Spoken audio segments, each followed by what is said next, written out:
Good day everyone, my name is Shirley Mendoza and I'm the reporter for Trading in the Securities Markets and Ways in Profiting in Stock Exchange. So, trading in the securities markets. A stock exchange is a private, non-profit self-governing organization which furnishes facilities and establishes rules and regulations that strictly govern transactions on the floor.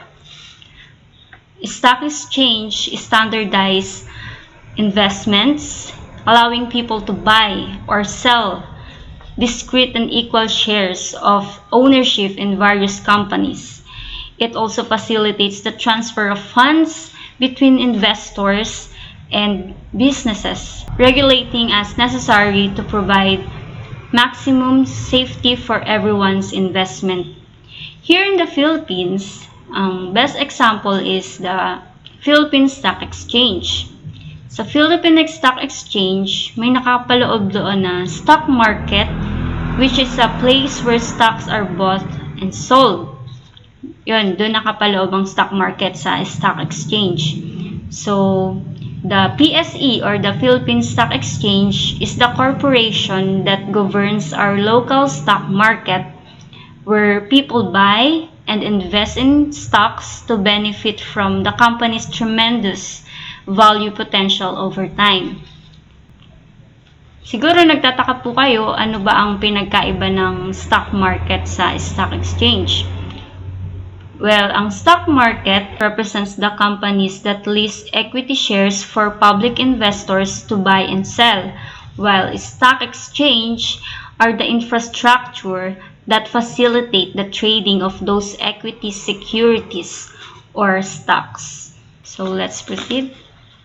Trading in stock exchange are characterized by the following. Number 1. Exchange transactions are carried out on the floor of the exchange by its members on an agency basis. Number 2. The facilitator of exchange in the stock market is called the broker and is paid a commission. A transaction in an exchange is exposed to the public. Less selling effort is required. And lastly, a complete record of transactions generally becomes available almost immediately to members of the exchange, professional traders, and public. With regards to the over-the-counter or the OTC transactions are characterized by the following. The dealers who buy the securities offered for sale act as principals. The facilitator of exchange in the OTC market is called a dealer and it earns his income by selling at a markup. More selling effort is required in stimulating OTC transactions, and bid and ask price are made to interest parties. Private placement. A private placement is the sale of securities to a small group of select investors as way of raising capital while avoiding key disclosure requirements. So here in private placement, both public and private companies can either sell equity shares or bonds through private placement while taking advantage of some key benefits. The key benefit of the private placement is that the company does not have to register the shares or bonds sold to investors with Securities Exchange Commission or the SEC. This speeds up the capital raising process while also avoiding frustrating disclosure requirements while could open up private businesses to public scrutiny. The primary risk is the potential lack of liquidity for the securities for any investors while wishing to sell their securities. There is a set of holding period and after that, there is no guarantee of buyers. Individual investors are also called retail investors. These are non-professional market participants who generally invest smaller amounts than larger institutional investors.